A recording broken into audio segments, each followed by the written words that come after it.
नमस्कार साथियों, मैं मनीष आप सबका स्वागत करता हूं हमारे YouTube चैनल अप्लाइड लर्निंग पे। हम लोग आज से इस चैनल पे क्लास 11 के मैथ को पढ़ेंगे, जिसमें से सबसे पहले हम लोग पढ़ने जा रहे हैं कॉम्प्लेक्स नंबर। एनसीईआरटी में हमारा ये 5वां चैप्टर है। हम लोग आज से शुरू करते हैं कॉम्प्लेक्स नंबर। तो इंट्रोडक्शन के लिए अगर हम थोड़ा सा पीछे जाएं अपने पीछे वाले क्लास में, क्लास 10th में, तो वहां हम लोगों ने एक चैप्टर पढ़ा था जिसका नाम था रियल नंबर। जो हमारा पहला चैप्टर था रियल नंबर। तो हम लोगों ने वहां देखा था रियल नंबर का definition, A number that can be represented on the number line. एक ऐसा नंबर जिसको हम लोग नंबर लाइन पे रिप्रेजेंट कर सकते हैं, रियल नंबर कहते। ओके, तो हम लोगों ने क्लास 10th में यहां तक पढ़ा था। तो यहां से क्लास 11 में एक सवाल आता है अपने दिमाग में कि क्या ऐसा भी कोई नंबर है जिसे हम लोग नंबर लाइन पे रिप्रेजेंट नहीं कर सकते हैं। तो इसी चीज का जवाब देने के लिए हमारे 11th में इस चैप्टर को दिया गया है पढ़ने के लिए, कॉम्प्लेक्स नंबर। अपने लैंग्वेज में अगर कहें तो इसको हम लोग इमेजिनरी नंबर भी कह सकते हैं। ऐसा नंबर जो रियल में एग्जिस्ट नहीं करता है, इस नंबर को सिर्फ हम इमेजिन ही कर सकते हैं। ओके, हम लोग तो प्रयास करते हैं समझने का कि ऐसा कौन सा नंबर होगा जो एग्जिस्ट ही नहीं करता। इस चीज को समझने के लिए हम लोग इक्वेशन को सॉल्व करते हैं।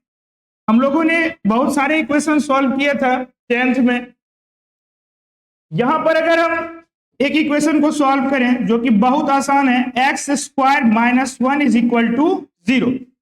यहां से अगर हम लोग एक्स का वैल्यू निकालने का कोशिश करें तो क्या कर सकते हैं, x square is equal to -1 उधर जाएगा +1 and x is equal to √1, then x is equal to √1 का +-1।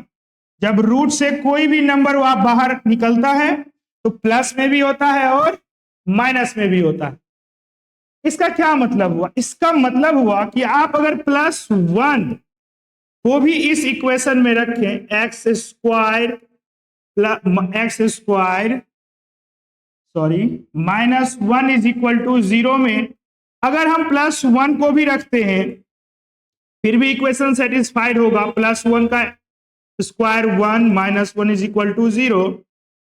और अगर -1 को भी रखते हैं फिर भी इक्वेशन सेटिस्फाइड होता है, क्योंकि माइनस का स्क्वायर भी क्या होता है, प्लस होता है। हम लोग बहुत अच्छा तरह से जानते हैं कि माइनस का भी स्क्वायर प्लस होगा, तो 1 - 1 इज इक्वल टू 0। ओके, अब अगर इसी इक्वेशन को सॉल्व करें, ऐसा ही एक इक्वेशन और सॉल्व करें, x square +1 is equal to 0। अब क्या होगा, एक्स स्क्वायर +1 उधर जाके क्या होगा, माइनस। ओके, अब x इज इक्वल टू आने वाला है √-1। यहां से √-1 को क्या हम लोग सॉल्व कर सकते हैं? यही हमारे पास जो क्वेश्चन है कि क्या अंडर रूट में कोई भी नंबर अगर माइनस में है तो इसका क्या आंसर है। इस चीज को समझने के लिए हम लोग को समझना पड़ेगा कि अंडर रूट से, रूट अंडर से जब भी कोई नंबर बाहर आता है उसका क्या मतलब। उसका मतलब जैसे हम लोग देखें, अगर लिखा हुआ हो √4, इसका आंसर देते हैं 2। मीन कोई ऐसा नंबर है जिसका स्क्वायर करने पर ये अंदर वाली नंबर अंडर रूट में जो 4 लिखा हुआ है वो आ जाता है। या फिर अगर देखें हम लोग √9 का वैल्यू निकालने की कोशिश करें, √9 का वैल्यू अगर निकालने का कोशिश करें तो यहां से आता है 3। क्यों? क्योंकि 3 का स्क्वायर अगर करते हैं तो ये आ जाता है 9। ओके, तो क्या ऐसा भी कोई नंबर होगा जिसका स्क्वायर करने पे -1 आ जाए? यही क्वेश्चन, क्या ऐसा भी कोई नंबर होगा जिसका स्क्वायर करें हम लोग और वो माइनस में आ जाए आंसर? ऐसा हो नहीं सकता है। देखते हैं एक बार, 1 का स्क्वायर करते हैं 1 आता है, माइनस का भी स्क्वायर करते हैं तो प्लस में ही 1 आता है। इसका मतलब क्या हुआ? इसका मतलब हुआ कि √-1 जो ये नंबर आया है हम लोग को सॉल्व करके, ये कभी भी एग्जिस्ट ही नहीं करता है। इस चीज को, इस नंबर को √-1 को हम लोग कभी भी नंबर लाइन पे लिख ही नहीं सकते, कभी भी नंबर लाइन पे रिप्रेजेंट नहीं किया जा सकता है, क्योंकि ऐसा कोई नंबर एग्जिस्ट ही नहीं करता है जिसका आप स्क्वायर करें और वो माइनस में आ जाए। तो बच्चों, इसी नंबर को, ये जो आया -1 अंडर रूट में, इसी √-1 को हम लोग रियल नंबर नहीं बोल के बोलते हैं imaginary number. Imaginary number, okay.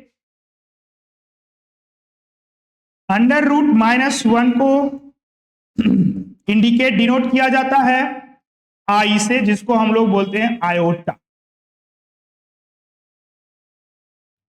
Then I is equal to √-1, I को आयोटा बोलते हैं। अगर अंडर रूट उधर चला जाए तो ये आई स्क्वायर हो जाए।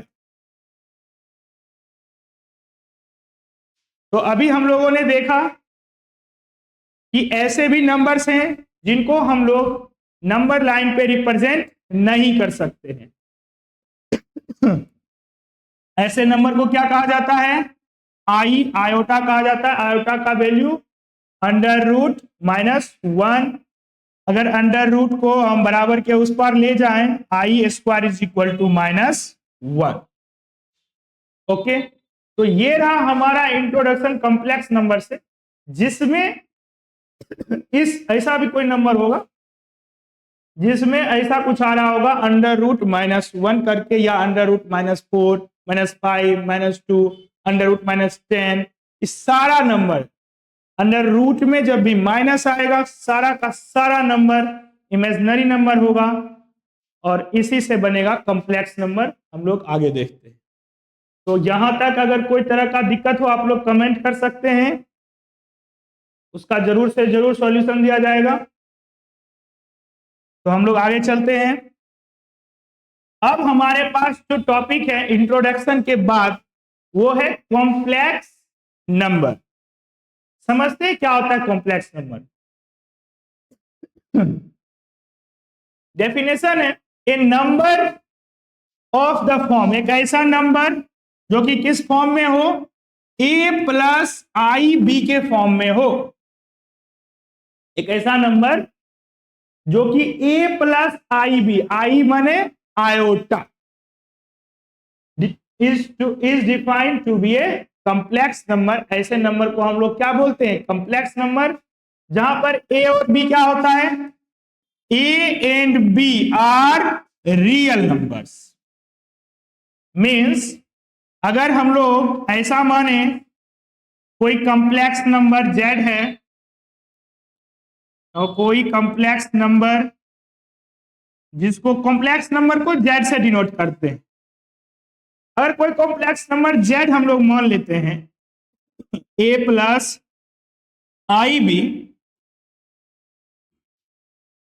तो हम लोग यहां पर a और b को बोल सकते हैं, बोल सकते क्या है? होता ही है, रियल नंबर ही होता है a और b।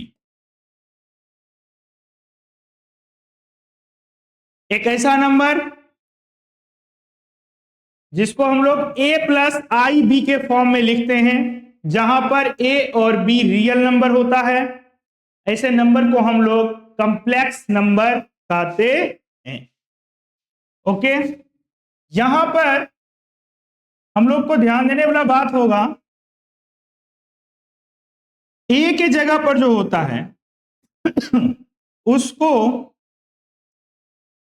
Real of number Z बोला जाता है। Are E of Z, are E of Z means real of Z. और बी को जो आयोटा के साथ मल्टीप्लाई हो रखा है, जो आयोटा के साथ मल्टीप्लाई हो रखा है बी, उसे हम लोग बोलते हैं imaginary of Z, I M J of Z. A को बोला जाएगा R E of Z. Means A हुआ जेड नंबर का रियल पार्ट, जेड नंबर का रियल पार्ट, और बी हुआ जेड नंबर का इमेजिनरी पार्ट। ओके, तो हम लोग इससे आगे अब बढ़ते हैं। इसमें से भी अगर कोई सा पॉइंट में दिक्कत हो आप लोग कमेंट करिए, उसको हम लोग कोशिश करेंगे अगले वीडियो में जवाब दे दिया।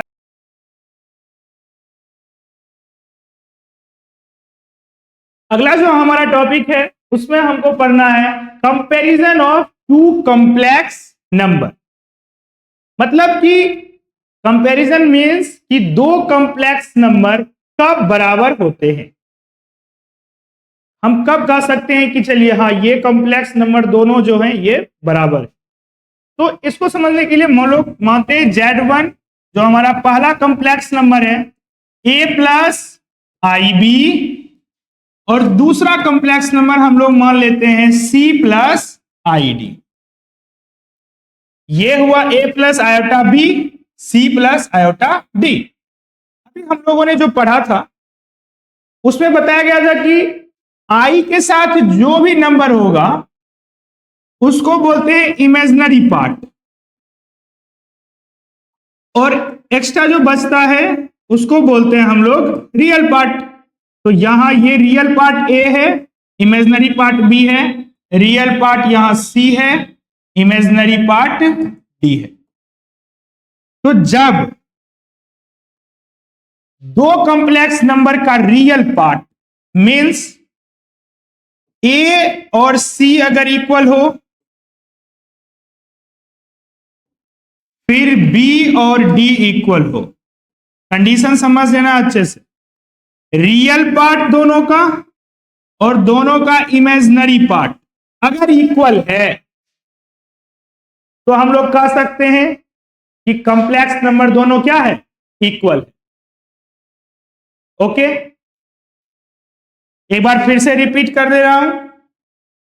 जब देखा जाएगा दो कॉम्प्लेक्स नंबर में कि दोनों का रियल पार्ट और दोनों का इमेजिनरी पार्ट सेम है, इक्वल है, तो हम लोग बोल देंगे कि दोनों कॉम्प्लेक्स नंबर इक्वल है।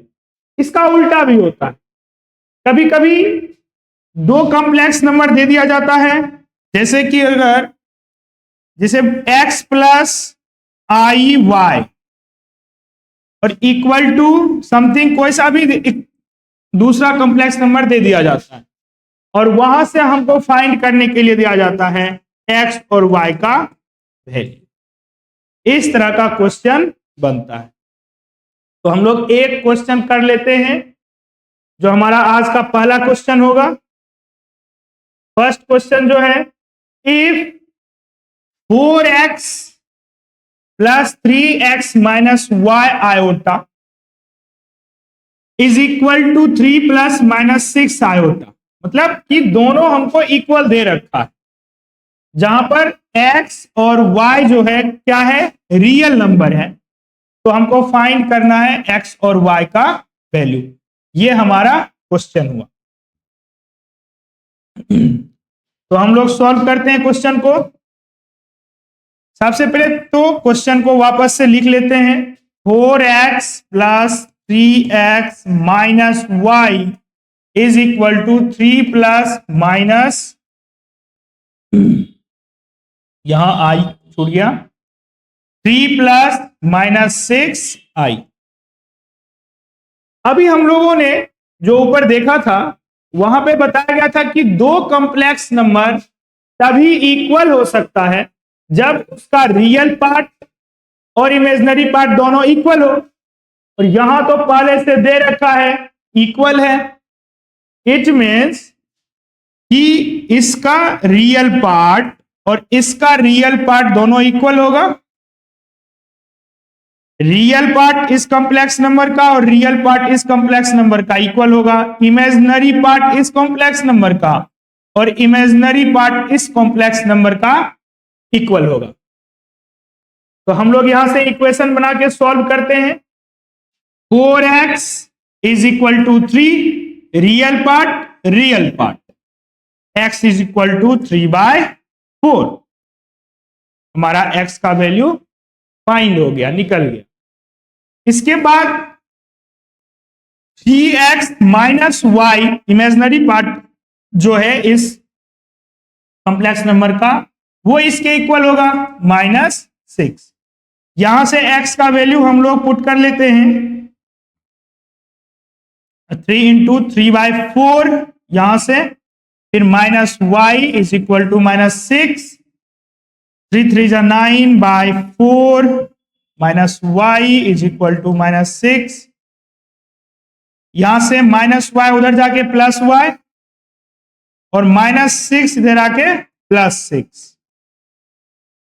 यहां से हम लोग कैलकुलेट कर लेते हैं और